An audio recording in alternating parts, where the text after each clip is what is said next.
couple of people have asked me to do a couple of examples involving periodic trends and try to explain, using the physics, why there are periodic trends in the sizes of atoms, but not so much in the sizes of ions. And the thing that's really nice about my understanding and the way I was taught to understand this is if you focus on the physical principles, then you don't get confused as to where there's periodic trends and where there aren't, because the physical principles will explain things very clearly, I think, if you just understand a few basics. And the reason that the periodic trends follows the electron configurations is because it's useful to use electron configurations to explain periodic trends. So two of the very important periodic trends are size and ionization energies. And for this one, I'm just going to deal with sizes of atoms and ions. So the sizes of atoms and ions. And the first thing I might consider is, as we go across a row in the periodic table, or down a column in the periodic table, what physically is changing between the atoms. So where we write things on the periodic table won't affect their size. A lithium atom is going to have the same size regardless of how we organize the periodic table or anything else. But how do we predict the size of a lithium atom compared to something else? So probably the easiest trend to explain might be just if we took lithium versus sodium. Because in a really simple sense, lithium atoms have 3 protons, 3 electrons, and sodium atoms have 11 protons and 11 electrons. So you might just look and say, well, obviously sodium's going to be a lot bigger because it's got more stuff in it, and that would be a natural kind of response. But what defines the size of the atom is the location of the electrons. So we talk about atomic and ionic radius as being the distance between the nucleus and the average location of the electrons. So the electrons are behaving as waves, and they're in this, what you would best understand as a cloud of electron density. Oftentimes they're closer to the nucleus, they're farther apart, but sort of the average distance between the nucleus and the electrons would be something we would call the atomic or ionic radius. So we want to know explicitly, where are the electrons, and are they going to be closer to the nucleus and then we'll have a small atom, or are they going to be farther away and we'll have a large atom?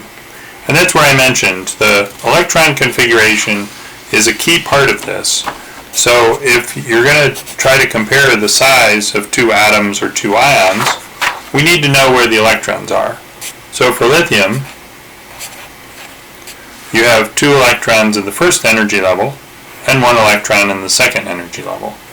And a little cartoon, you might say it looks like this. 2 electrons in the first energy level, 1 electron in the second energy level, and that gives us a basic idea of the size. For sodium, 1s2, 2s2, 2p6, 3s1, right? We're going to see that there's electrons in the first energy level, the second energy level, and the third energy level. So that's why sodium is so much bigger than lithium, is because there's electrons in the third energy level, and that corresponds to electrons being much farther from the nucleus, so their radius is bigger. So as you go down the column in the periodic table, you're going to go to electrons being populating higher and higher energy orbitals, so that's why they're going to be bigger. So lithium versus sodium, this is going to be bigger because the electrons are in a higher energy level, which puts the electrons farther from the nucleus. So nice, simple, straightforward idea is where are the electrons? If they're in higher energy orbitals or higher energy levels, they're going to be farther from the nucleus. Now, if we do a similar type of comparison where we look at lithium versus fluorine, at first glance, lithium has 3 protons and 3 electrons, and fluorine has 9 protons and 9 electrons. So you might just look at that and go, whoa, fluorine is going to be 3 times as big as lithium, and you'd be very wrong because fluorine is about half the size of lithium. And this should be like mind-blowing. So, whoa, it's got 3 times as much stuff in there, but it's half as big. How is that possible? Again, the first thing I would look at is the electron configurations. To say, in lithium, the outer electrons are in the 2nd energy level. In fluorine,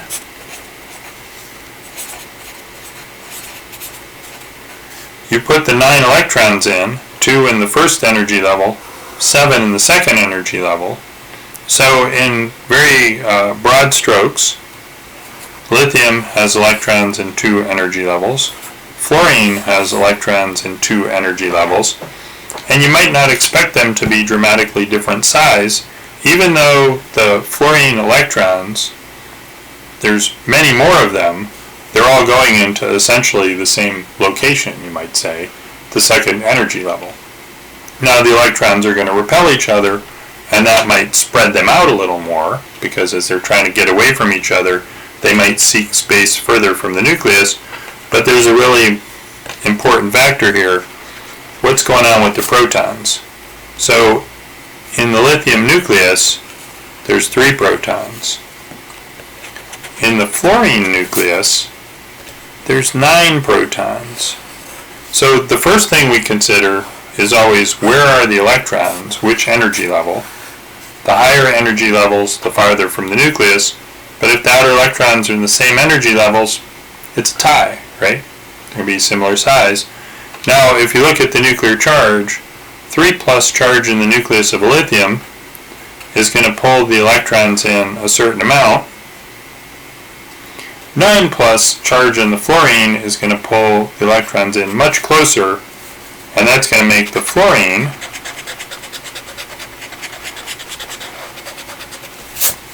much smaller. I mentioned about half as big, because all the force in the nucleus is pulling the electrons in much tighter, whereas less force pulling the lithium electrons in is going to allow them to roam more and be farther away. So if outer electrons are in the same energy level, you go to the idea of nuclear charge.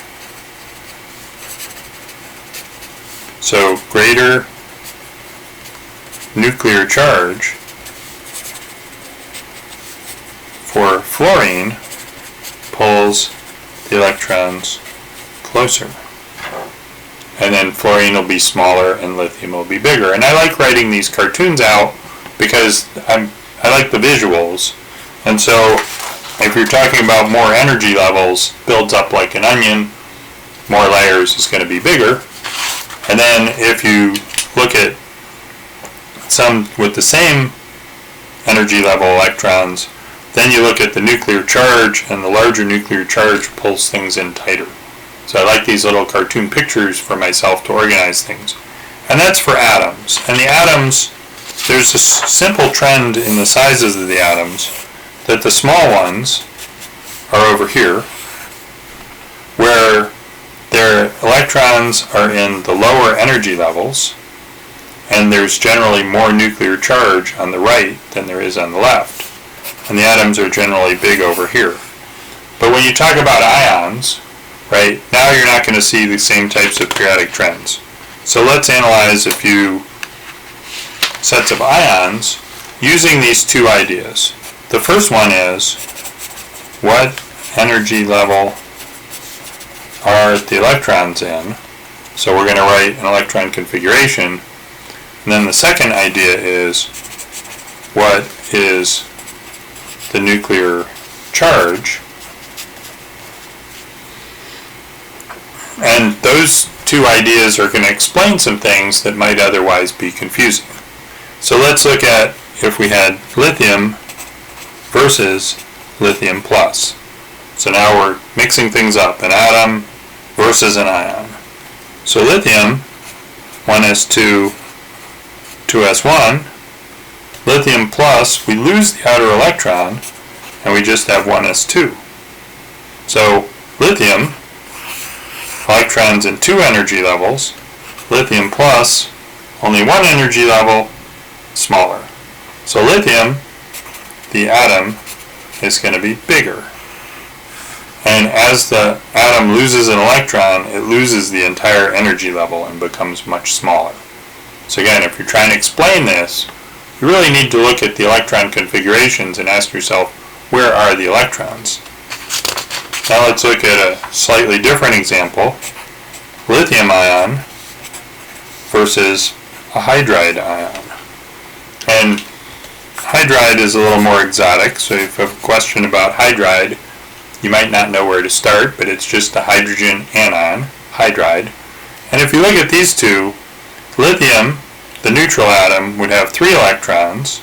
To become positive, it would lose 1, so lithium plus has 2 electrons. Hydrogen minus, hydrogen neutral, has 1 electron. Minus, it picks up an electron, so hydride also has 2 electrons. These two are what you would call isoelectronic. And if we draw Lewis or electron configurations for these, you see they're identical. We have 2 electrons in each. They just occupy the first energy level. So now what do we do to predict the size? We look at lithium has 3 plus, nucleus pulling in on the electrons, and the hydride only has a 1 plus. So the 1 plus nucleus is not going to be as good at pulling electrons to itself, which will make the hydride bigger. So you'll see a lot of times with these same number of electrons, that puts the electrons in the same energy levels, so the nuclear charge is again going to dominate.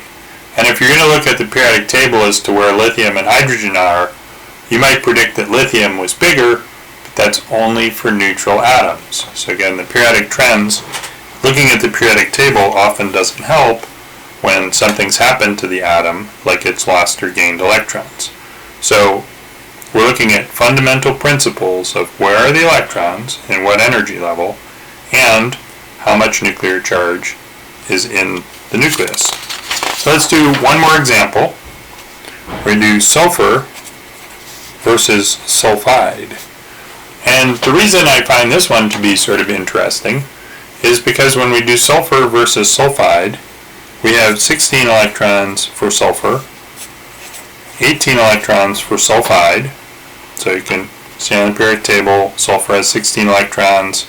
To make sulfide, it picks up 2 electrons, 1s2, 2s2, 2p6, 3s2, 3p4, versus 1s2, 2s2, 2p6, 3s2, 3p6, right? Each one of these, the outer electrons in the 3rd energy level.